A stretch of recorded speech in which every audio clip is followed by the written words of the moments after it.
عاملين إيه؟ النهارده هنتكلم عن سلسلة جديدة ونتكلم عن بعض ال AI tools بشكل أعمق وبشكل أكبر، وخلّيني أقول لك في البداية بما إننا في موسم الدراسة وبيطلب مننا presentations كتير، النهارده هاكلمكم عن AI tool مهمة ومبهرة، والAI tool دي اسمها Gamma.ai. يلا بينا. إحنا هنخش هنا على الtool دي وهندوس هنا create new. أوكي، زي ما أنت كده شايف هيظهر لي هنا 3 حاجات paste in text وgenerate وimport file أو URL. طيب إحنا هنبتدي بpaste in text. أنت بكل بساطة هنا بتدّي له الtext بتاعك وبيبتدي يعمل لك الcards بتاعتك أو الslides بتاعتك، يعني أنت مثلًا لسه في المرحلة بتاعة تجميع الpresentation من مصادر مختلفة، فأنت بتدخّل له هنا النص وهو بيبتدي يعمل لك الpresentation بتاعك.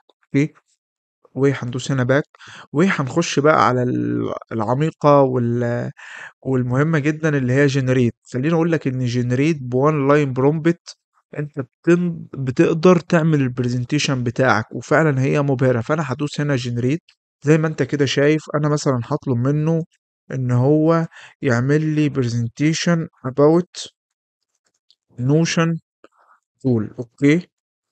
طيب أوكي، زي ما أنت كده شايف هنا في 8 كاردز، وأنا مثلًا هنا هاختار 10 كاردز. أنت النسخة المجانية بتدّيك لغاية 10 كاردز أو 10 سلايدات، وهاختار default أنت عايزه بالطول أو بالعرض. أوكي، فأنا هاسيبه default. أوكي، وأدوس هنا اللغة زي ما أنت كده شايف English، وأدوس هنا generate outline. هنا هيبتدي يعمل لك الoutline بتاعتك. طيب هننزل تاني وهنخش على الsetting. هنا بيقول لي amount of text per card. أنت عايزه brief مختصر والّا عايزه medium حاجة في النُص والّا detailed؟ أنت عايز الcard بتاعتك تكون مفصّلة أكتر، فأنا هاسيبها medium. أوكي. طيب الimage source الimage generation فأنا هاختار هنا automatic. أوكي، ببساطة أنت عندك إنك تاخد stock photos. طب لأ، عايز web images ما فيش أي مشكلة، وده معناه إن هو متصل بالإنترنت. أوكي، فأنا هاختار زي ما كده قُلنا automatic، فأنا هادوس هنا continue. أوكي. هنا بقى ابتدى يدخّلني أنت عايز تختار أي theme. هو هنا في مكتبة ضخمة من الtheme تقدر تختار اللي أنت عايزه، فأنا مثلًا اخترت دي. أوكي، وهادوس هنا generate.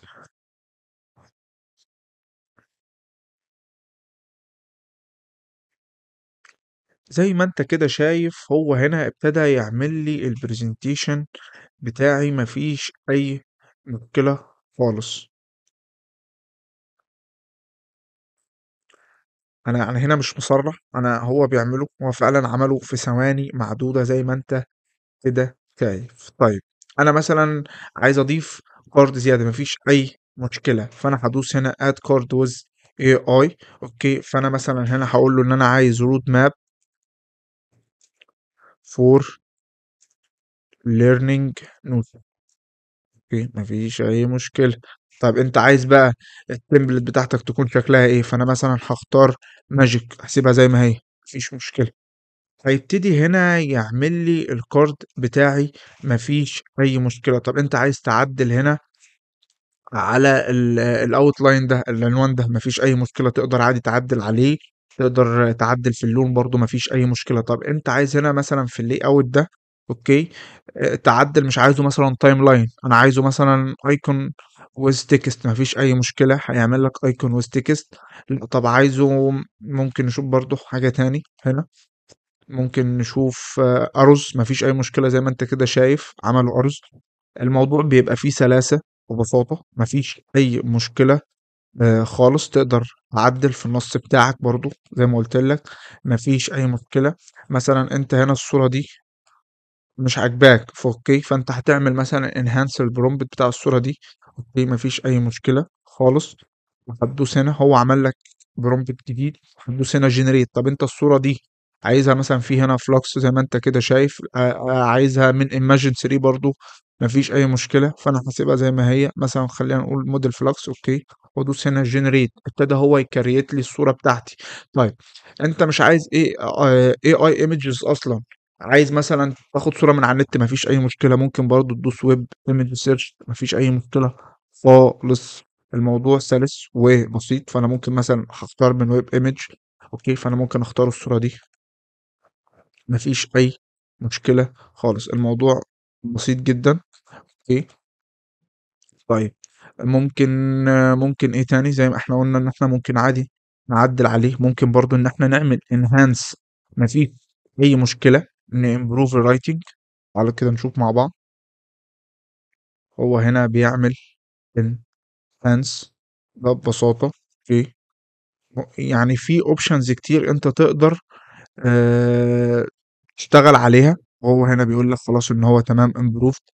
اوكي، طيب احنا ممكن نعمل ايه تاني؟ احنا طب ممكن برضو تغير في الكارد تمبلت. انت ممكن هنا هو بيخيرك انت تختار التمبلت اللي انت عايزها، مفيش اي مشكلة خالص. انت بيخيرك بالتمبلت. عايز تضيف اي نوتس مفيش برضو اي مشكلة. فانا مثلا هنا خلاص تعالوا مثلا نعمل له هنا اكسبورت. اوكي، انا هعمل له اكسبورت تو باوربوينت.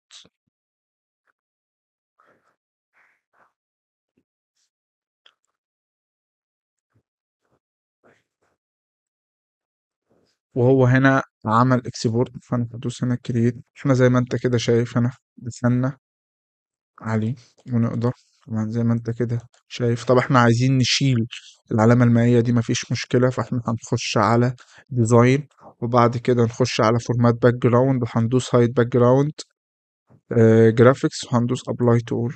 هو خلاص غالبا كده شالها لي.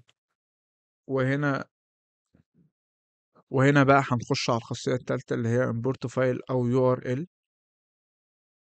هندوس عليها وهنا هندوس ابلود فايل. اوكي، فاحنا ممكن ناخد ده، دي بي دي اف دوكيمنت برضه ممكن نشتغل عليها. اوكي، موضوع كنت بتكلم عن باي دايناميك لايتنج.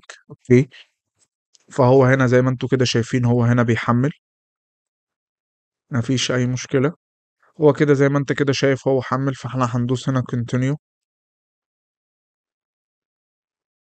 هو بقى ابتدى زي ما انت كده شايف. هو احنا نقدر نعدل فيه مفيش اي مشكلة. هو هنا جايب لك الموضوع بتاعك تقدر عادي تعدل فيه. اوكي، مفيش اي مشكلة خالص.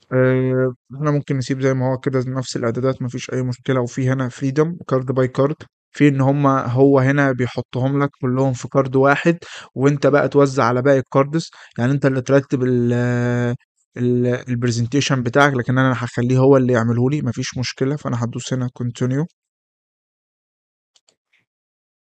اوكي، وبرضه هختار ماشي السيم دي.